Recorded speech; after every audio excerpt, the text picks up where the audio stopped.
وما خلقت الجن والإنس إلا ليعبدون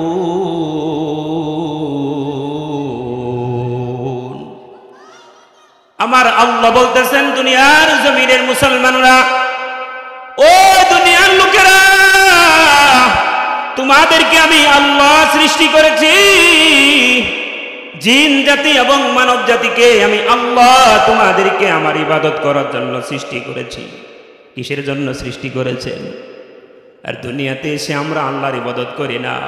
একটা কথা পরিষ্কার বুঝতে হবে, দুনিয়ার জমিনে একমাত্র ইবাদত চলবে কার?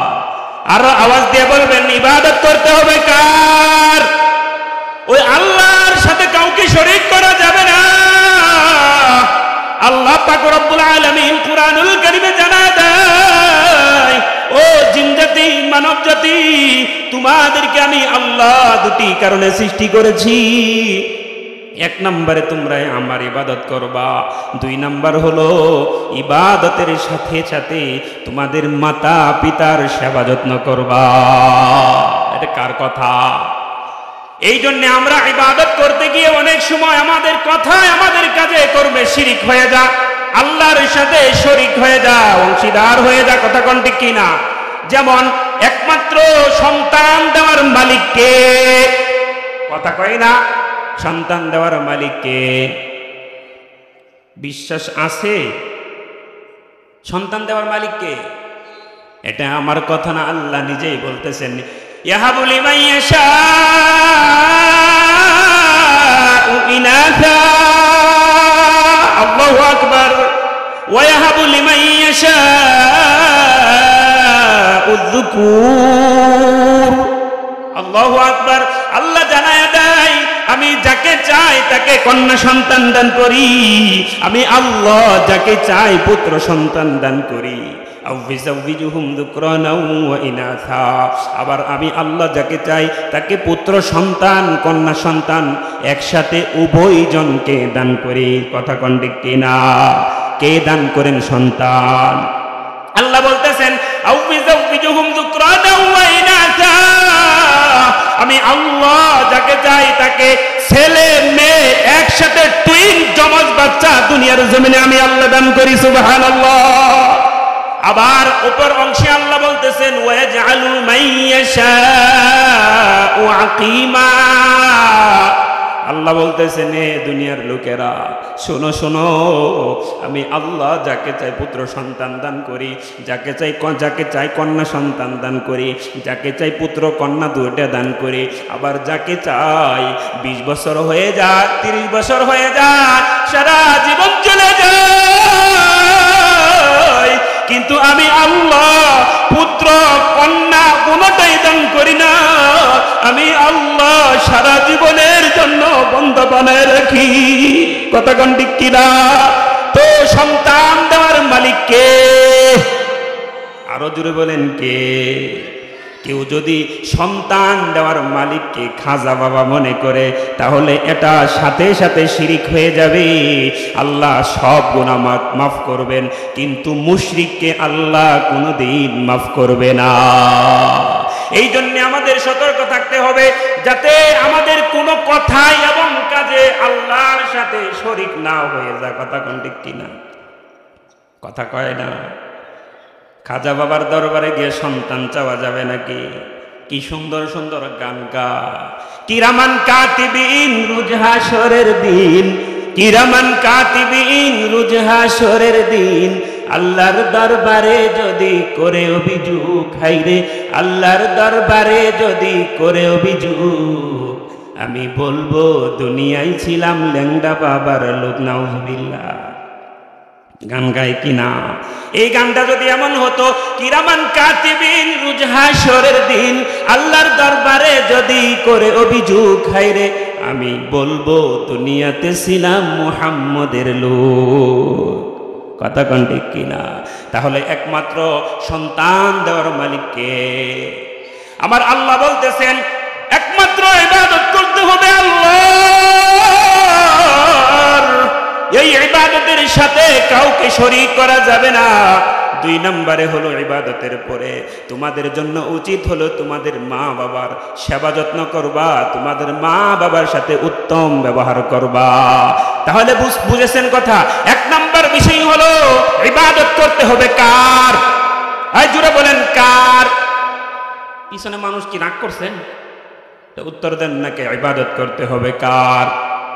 2 নম্বর বিষয় হলো 1 নম্বর ইবাদত করতে হবে আল্লাহর, 2 নম্বর বিষয় হলো মাতা পিতার সাথে উত্তম ব্যবহার করতে হবে। এটা কার কথা? আল্লাহ বলতেছেন ওয়াকাদা রাব্বুকা আল্লা তা'বুদু ইল্লা ইয়্যা।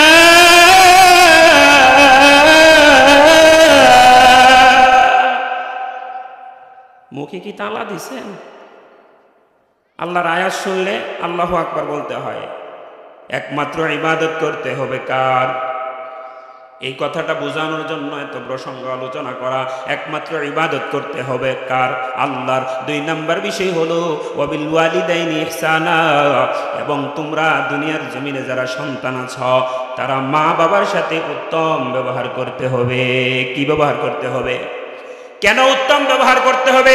আল্লাহ রাসূল হাবিবে কিবরিয়া সরকারে দো আলম নবীকে এক সাহাবী প্রশ্ন করেন, ইয়া রাসূলুল্লাহ, আমার মা আছে বাবা আছে, মা বাবার মধ্যে সবথেকে বেশি হক কোনজন? আল্লাহ রাসূল বলেন তোমার মা উম্মুকা। আবার প্রশ্ন করেন তারপরে কে? তারপরে আল্লাহ রাসূল বলেন তোমার মা। আবার প্রশ্ন করেন সবথেকে বেশি হকদার কে ইয়া রাসূলুল্লাহ? আল্লাহ রাসূল হাবিবে কিবরিয়া বলেন এরপরেও তোমার মা। সুবহানাল্লাহ, আওয়াজ দিয়ে বলেন সুবহানাল্লাহ। এরপরে ওই সাহাবী আবার জিজ্ঞেস করে চতুর্থবার, ইয়া রাসূলুল্লাহ বলেন না তারপর থেকে বেশি হকদার কে? তারপর বলেন তোমার বাবা। কেন কেন? এই 2 জন মানুষ, তোমার মা এবং বাবা, তোমার প্রত্যেকটা বিষয়ে সবচেয়ে বেশি অবদান রাখে। কথা কোন ঠিক কিনা? তুমি যখন তোমার মার গর্ভে চলে যাও, ওই মা 2-3 মাস যাবৎ কোনো কিছু খাইতে পারে না। কথা কোন ঠিক কিনা? আরে সন্তান যখন আপনারা বুঝবেন যার সন্তান আছে 3 মাস 4 মাস যাবৎ কোনো কিছু খাইতে পারে না, যা কিছু খায় শুধু বমি করে ফালায় দেয়। কথা কোন ঠিক কিনা? স্বামীকে গিয়ে বলে, স্বামী হে, আমি তো কিছুই খাইতে পারতেছি না, আজকে আমার গর্ভে আমার বাবুটা 3 মাস 4 মাস বয়স, আমি তো কিছুই খাইতে পারতেছি না স্বামী হে। এভাবে যখন আস্তে আস্তে আপনার বয়স, যখন আপনার মার পেটে আস্তে আস্তে বেড়ে যায়, 5-6 মাস হয়ে যায়, আবার যখন আস্তে আস্তে 8-9 মাস হয়ে যায়, এভাবে যখন 10 মাসের কাছাকাছি চলে আসে, যখন প্রসব বেদনা সহ্য শুরু হয়ে যায়, ওই মা জননী প্রসব বেদনা সহ্য করতে পারে না। 9 মাস যখন বয়স হয়ে যায়, সন্তানরা মার পেটে এমন ভাবে লাথি মারে, হাইরে সন্তান যদি দাঁড়ানো অবস্থায় লাথি মারে, মা জনম দুঃখিনী মা লাথির ব্যথা সইতে না পেরে সাথে সাথে বসে যায়। কথা কোন ঠিক কিনা? আবার যখন বসা অবস্থায় সন্তান মার পেটে লাথি মারে, ওই মাটা দৌড় দিয়ে বিছানায় শুয়ে যায়। কথা কোন ঠিক কিনা? এটাই হলো মা। এই জন্য আল্লাহ বলতেছেন ওয়াবিল ওয়ালিদাইনি ইহসানা, তোমাদের জন্য উচিত হলো একমাত্র ইবাদত করতে হবে আল্লাহর। তারপর তোমাদের জন্য উচিত হলো তোমাদের মা বাবার সাথে উত্তম ব্যবহার করতে হবে। আমাদের উচিত কি? 1 নাম্বার একমাত্র ইবাদত করতে হবে কার? 2 নাম্বার হলো মা বাবার সাথে, যে মাটা এত কষ্ট করে বর্তমান সমাজে সব থেকে বেশি অবহেলিত ওই মা। কথা কোন ঠিক কিনা? আপনারা জানেন জুলফিকার নকশবন্দি রহমতুল্লাহি আলাইহি উনার কিতাবে একটা ঘটনা আনছেন। এক সন্তান বড় হয়েছে, মা বাবাকে ছেড়ে বিদেশ বাড়িতে পাড়ি জমায়। আমাদের অনেক সন্তানরা বিদেশে পড়ে আছে না? কথা কয় না? আছে কিনা? পাড়ি জমায়। এভাবে আস্তে আস্তে যখন বিদেশ চলে যায়, বিদেশ যাওয়ার পর বিদেশে সুন্দরভাবে সেটেল হওয়ার পরে সেখানেই বিয়ে শাদী করে 20 বছর 30 বছর হয়ে যায়।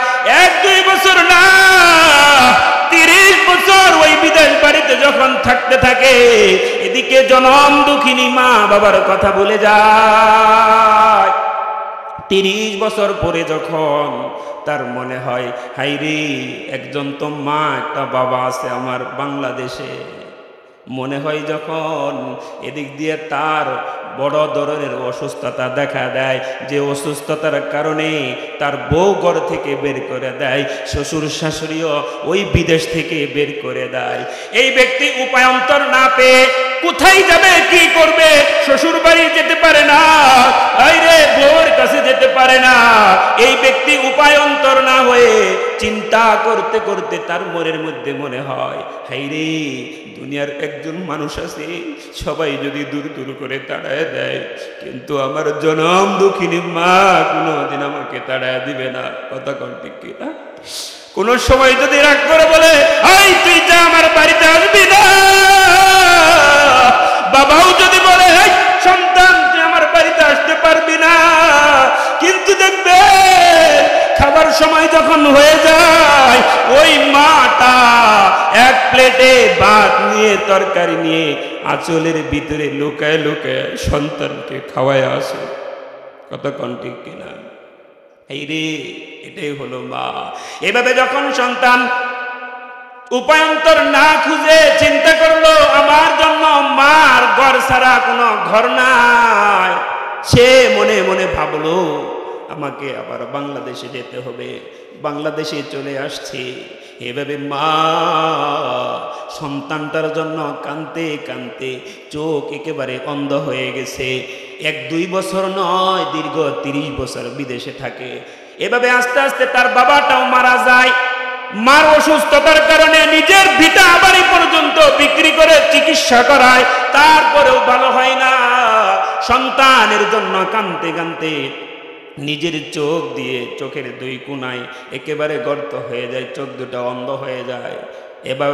এভাবে 30 বছর পর যখন সন্তানটা বাড়িতে ফিরছে, ফিরার পরে মার দরজা বন্ধ, ভিতরে আওয়াজ শুনে মা করুণ সুরে নামাজ পড়ে সিজদায় পড়ে পড়ে সন্তানের জন্য কান্দে আর বলে, আল্লাহ আয় পরওয়ারদিগারে আলম, আয় মালিক, আমাকে দুনিয়ার জমিন থেকে তুমি বিদায় দিবা, কিন্তু তোমার কাছে একটা দোয়া করি রে মালিক, আয় আল্লাহ আমি যখন দুনিয়া থেকে চলে যাব, জীবনের একবারের জন্য হলেও সন্তানটাকে আমার কাছে ফিরাইয়া দিও। চিন্তা করেছেন 20 বছর নয় 30 বছর পরেও সন্তানের কথা মা মনে রাখে। মা কখনো সন্তানের মৃত্যু চায় না। কথা কোন ঠিক কিনা? দুনিয়ার জমিনে একজন মানুষই আছে, সেটা হলো মা, স্বার্থ ছাড়া ভালোবাসে। কথা কোন ঠিক কিনা? বন্ধুগণ আমার, এটা হলো নকশবন্দি জুলফিকার নকশবন্দি রহমাতুল্লাহি আলাইহি। এই জুলফিকার নকশবন্দি রহমাতুল্লাহি আলাইহি অপর এক কিতাবের অপর এক পৃষ্ঠায় এই ঘটনা তুলে ধরেন। এক যুবক যখন শক্তি হয়েছে, বিবাহ করেছে, একদিন তার বউয়ের সাথে ঝগড়া লাগছে। বউয়ের সাথে শাশুড়ি ঝগড়া লাগে কিনা? কথা কয় না। কি ব্যাপার, আপনি ঘুমায় গেছেন নাকি? লাগে কিনা? কথা কোন লাগে কিনা? লাগে। এমন ঝগড়া লাগছে। এবার যখন স্বামী ঘরে আসছে, স্বামীকে মার নামে বিশাল বদনাম গায়। এই সন্তান স্ত্রীর কাছ থেকে মার বদনাম শুনে সহ্য করতে পারে না। ওই মাকে এসে স্ত্রীর কথাই শুনে মার কপালে, মার গালে একটা চর লাগায় দেয়। নাউজুবিল্লাহ বলবেন না। মার গালে একটা চর লাগায় দেয়। বলেন তো দেখি কেমন গাদ্দার সন্তান, যে মা এত কষ্ট করে দুনিয়াতে আসার ব্যবস্থা করলো, ওই মাকে কিভাবে আঘাত করে। এরকম গাদ্দার সন্তান দুনিয়াতে থাকার থেকে না থাকাই ভালো। কথা কোন ঠিক কিনা? আওয়াজ দিয়ে বলেন ঠিক কিনা? এরকম বাংলার জমিনে কিছু সন্তান আছে, যেই সমস্ত সন্তানগুলা মাতা পিতার সাথে বেয়াদবি করে, এমনকি মাতা পিতাকে প্রহার করে আঘাত করে মারে। কথা কোন ঠিক কিনা? এরকম সন্তান আছে কিনা? আছে। তোমাদেরকে বলি রে যুবক ভাই, শরীরে শক্তি আছে, এই জন্য তুমি মা বাবার সাথে খারাপ ব্যবহার করতেছ। এই বান্দা, আল্লাহর বান্দা, খুতুবাতে জুলফিকার নকশবন্দি রহমাতুল্লাহি আলাইহি ঘটনাতে বলেন, এই আল্লাহর বান্দা মাকে চর মারে। এবার মা বলে, হাইরে সন্তান, তোর জন্য জীবনে আমি কি না কি করলাম, তুই যখন কতবার লাথি মেরেছিস আমি নীরবে সহ্য করছি,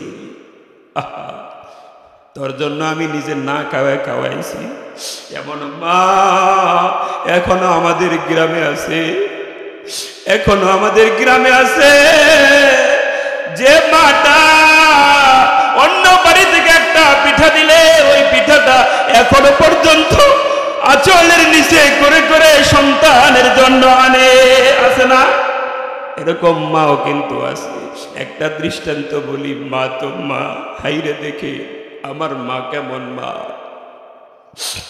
কিছুদিন আগে দেওয়ানগঞ্জ থেকে মাহফিল করে যখন বাড়িতে আসি, রাত্রে 3টা বাজে, 3টার সময় বাড়িতে আসি, চিন্তা করে দেখছেন মার মন কেমন মন। মাহফিলে গেছি, আসার 3টা বাজে, এসে দেখি ওই মাটা দরজার সামনে বসে বসে পান চিবায় আর সন্তানের জন্য অপেক্ষা করে। আমি এসে বললাম, আম্মু এখনো ঘুমাও নাই? মা গো এখনো ঘুমাও নাই? মা বলে, কি জানেন বাবারে, তুমি দেওয়ানগঞ্জ মাহফিলে গিয়েছো, তুমি যতক্ষণ আমার বাড়িতে না আসতা ততক্ষণ পর্যন্ত আমি ঘুমাইতে যাই না, দরজার সামনে পান খায় আর সন্তানের জন্য অপেক্ষা করে। কেমন মা! আরে ভাই, মায়ের কদর বুঝে তারা যাদের মা দুনিয়া থেকে বিদায় নিয়ে চলে গেছে। কথা কোন ঠিক কিনা? সারাদিন ডাকবেন মা মা বলে চিৎকার করলেও কোনো সাড়া পাওয়া যাবে না। কথা কোন ঠিক কিনা? জুলফিকার নকশবন্দি রহমাতুল্লাহি আলাইহি বলেন, ওই সন্তানটা মার উপর আঘাত করে, সন্তান বলে, হাইরে সন্তান, তোর জন্য জীবনে কি না কি করলাম, তারপরও তুই আমার উপর আঘাত করলি। কেমন সন্তান রে সন্তান! তারপরেও সন্তানের জন্য বদদোয়া করে না। সুবহানাল্লাহ। মা তো মা, বদদোয়া করে না, তারপরেও বদদোয়া করে না। হাইরে, মনে মনে চিন্তা করে আল্লাহর কাছে বলে, আল্লাহ আমার সন্তানটা না বুঝে আমার গায়ে আঘাত করেছে, হাইরে আল্লাহ ওকে বুঝ দিও এবং তার ঘরে একটা সন্তান দিও। তার ঘরে যখন তুমি সন্তান দিবা তখন আমার মার মর্যাদা বুঝতে পারবে। কথা কোন ঠিক কিনা? আরো জোরে বলেন ঠিক কিনা? কিছুদিন পরে এর গর্ভে মার, এই সন্তানের গর্ভে, মার গর্ভে একটা সন্তান আসলো। আসার পরে কিছুদিন পরে সন্তানটা হলো। হওয়ার পরে এই আল্লাহর বান্দা রাত্রে 3টার সময় একদিন বাড়িতে ফিরছে। বাড়িতে ফিরার সময় 3টার সময় রাত্র এসে দেখে জনম দুঃখিনী মা তার স্ত্রী সন্তানটাকে বুকের উপর নিয়ে নিয়ে, হাই হাই হাই, সন্তানটাকে বুকের উপর নিয়ে নিয়ে হাসি ঠাট্টা করতেছে। স্বামী এসে বলে, এই রে সন্তান এখনো পর্যন্ত ঘুমাই নাই, তুমিও এখনো ঘুমাও নাই। স্ত্রী বলে, ওই স্বামী, তুমি এখন সন্তানের মর্যাদা বুঝবা না, তুমি তো মা না, এই জন্যে সন্তানের মর্যাদা বুঝবা না। কই কেন? কই এই সন্তানটা আজকে 10 বার পেশাব করে দিয়েছে। আমার যখন ডান পাশে রাখছি ডান পাশে পেশাব করে দিছে, ওই সন্তানটাকে আমি বাম পাশে রাখছি, বাম পাশে পেশাব করে দিছে। বাম পাশে পেশাব করে দেওয়ার পর ডান পাশে আমার শাড়ির আঁচলটা বিছায় আমার সন্তানকে থাকতে দিছি। ওই আঁচলের উপর প্রস্রাব করে দিয়েছে। প্রস্রাব করার পরে আবার কি করব? বাম পাশ থেকে আঁচল খুলে আমার সন্তানের পিঠের নিচে বিছাইয়া দিছি। বাম পাশেও পেশাব করে দিয়েছে। আমি লক্ষ্য করে দেখলাম আমার শাড়িটা ডান পাশের আঁচল ভিজে গেছে, আমার শাড়িটার বাম পাশের আঁচলও ভিজে গেছে।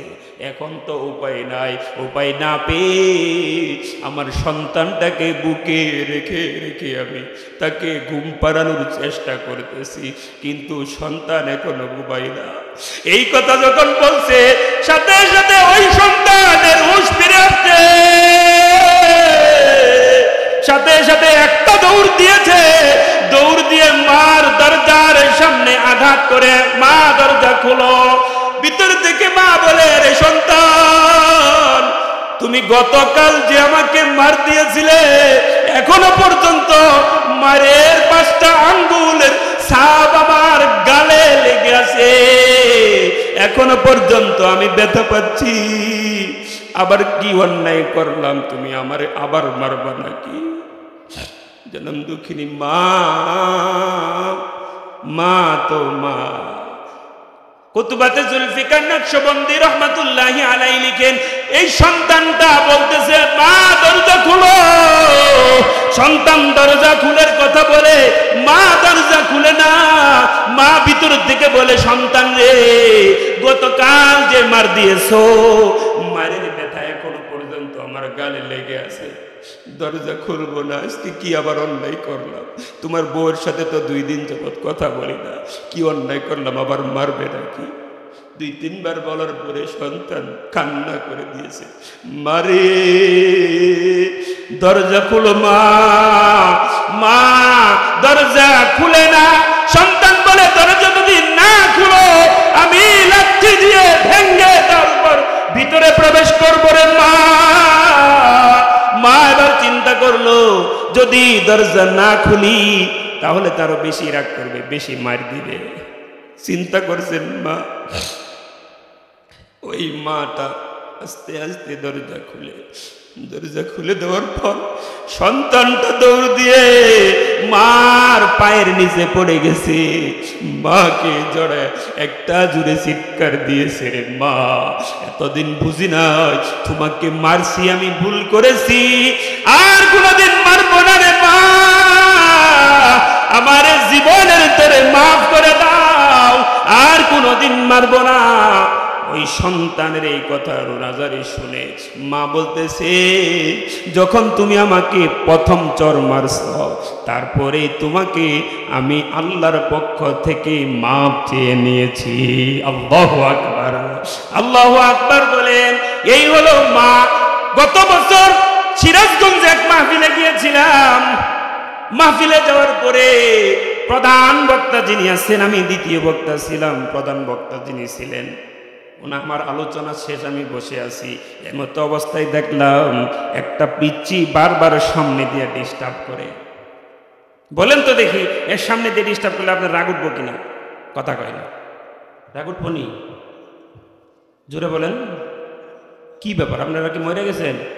নারায়ে তাকবীর, জোরে আওয়াজ দিয়ে নারায়ে তাকবীর, নারায়ে তাকবীর।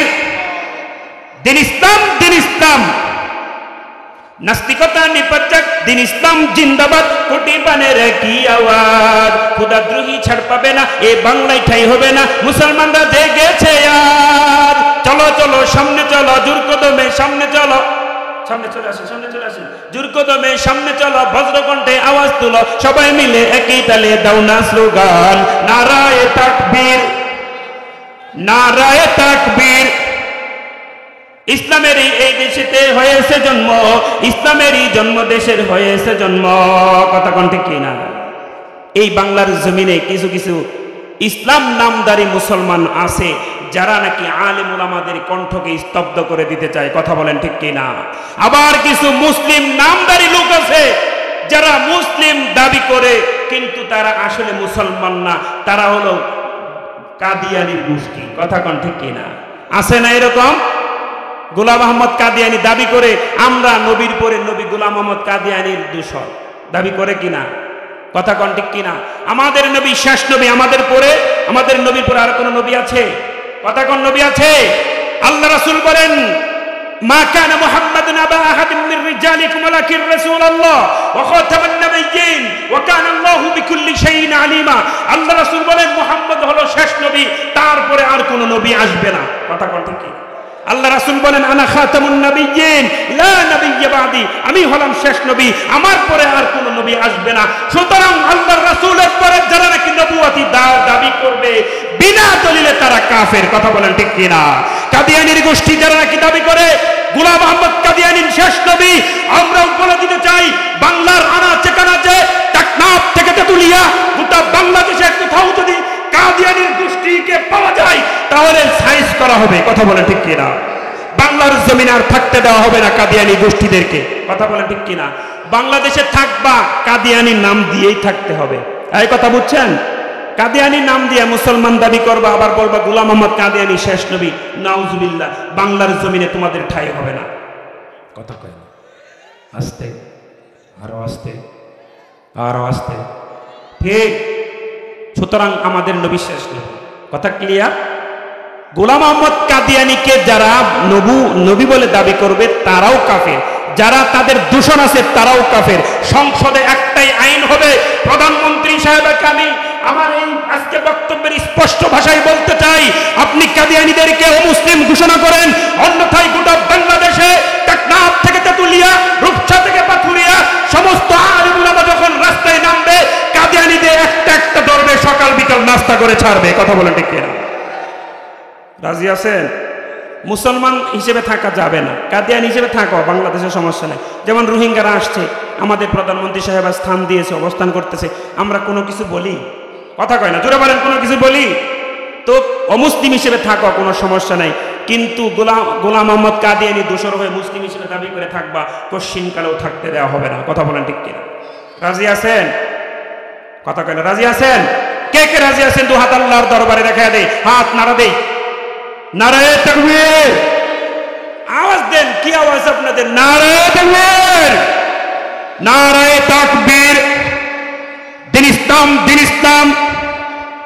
নারায়ে তাকবীর! বড় ভাই আসছে, পানি আসলে তায়াম্মুম খতম। বড় ভাই আসছে, আমার বড় ভাই, খুবই মহব্বতের ভাই। মাঝে মাঝে ঢাকাতে বিভিন্ন মাহফিলে দেখা হয়, খুবই মহব্বত করেন। আসলে আলেম ওলামাদের স্বভাব এরকমই হওয়া উচিত। শেষ কথাটা বলে আমি শেষ করে দেব, সময় আর নিব না। বলতে চাচ্ছি, একমাত্র ইবাদত করতে হবে কার? চিৎকার করে বলেন, কার? ইবাদত করতে হবে কার? যতদিন পর্যন্ত এই দেহে প্রাণ থাকবে, যতদিন পর্যন্ত শিরায় শিরায় রক্তের প্রবাহমান চলমান থাকবে, ততদিন পর্যন্ত দুনিয়ার জমিনে একমাত্র ইবাদত করতে হবে কার? অন্য কারোর ইবাদত করা এক নাম্বার কথা। দুই নাম্বার কথা হলো মাতা পিতার সাথে উত্তম ব্যবহার করতে হবে। কি করতে হবে? আজ থেকে ওয়াদা করতে হবে, যাদের মা নাই বাবা নাই, কবরে চলে গেছে, মাঝে মাঝে কবরের পাশে গিয়ে চোখের পানি ফেলে ফেলে মা বাবার জন্য দোয়া করব। করতে পারবো? চোখের পানি ফেলে ফেলে বলবো, মা তুমি তো দুনিয়াতে ছিলা, কত আদর করেছো, আজকে তুমি কবরে চলে গেছো, আমরা দোয়া করতে হবে। চোখের পানি ফেলে ফেলে দোয়া করতে হবে, আল্লাহ আমাদের মা বাবার কবরটাকে জান্নাতের বাগান বানায় দেন। সকলে বলেন আমিন।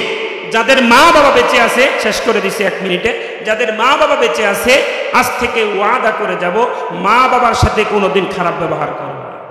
রাজি আছেন? মা বাবাকে গরু গোশত কিনে দিবেন, নাকি ওই যে লক্ষ্মণপুরে গরুর নিয়ে যাবেন? কথা কয় না? কথা কয় না? গরু নিয়ে যাবেন? বৃদ্ধা মা বাবা পড়ে আছে ঘরে, মা বাবাকে 1 কেজি 700 টাকা দিয়ে 1 কেজি গরু গোশত কিনে দিতে পারেন না? আপনি কেমন সন্তান হলেন? হ্যাঁ, অথচ 80,000 60,000 টাকা দিয়ে আপনি গরু নিয়ে যান। আপনার মাথায় কি একটু আকল নাই? মা বাবা পড়ে আছে, পৃথিবীর জমিনে সব থেকে বড় বাবা হলো মা বাবা। কথা বলেন ঠিক কিনা? হিন্দুস্তানেরা চালাক আছে, সব মা নিয়ে নিয়েছে, সব বাবা বাংলাদেশে পাঠায় দিয়েছে। খাজা বাবা, ল্যাংডা বাবা, আরো কত কিছু, সুদেশ্বরী বাবা, দেওয়ানবাগি, রাজলক্ষ্মী, কত কিছু না বাবা পাঠায় দিয়েছে। আর সব মা দুর্গা, মা বলবতী আছে না, সব মা নিয়ে নিছে, বাংলাদেশে সব বাবা পাঠায় দিছে। এই জন্য বাংলাদেশের মুসলমানরাও সহজে ঈমান হরণে সবসময় ব্যতিব্যস্ত আছে, কিছু কিছু লোক আছে না। আল্লাহ আমাদের সবাইকে সঠিক বোঝার তৌফিক দান করেন। সকল বলেন আমিন। আরো জোরে বলেন আমিন। শেষ পর্যন্ত থাকবেন সবাই? কে কে বাঁকবেন? হাত তুলেন তো। থাকবেন সবাই? সবাই থাকবেন? কে কে থাকবেন? হাত তুলেন সবাই। নারায়ে তাকবীর। আল্লাহ আমাদের হাতকে কবুল করেন, শেষ পর্যন্ত থাকার তৌফিক দান করেন। সকলে বলেন আমিন। একটু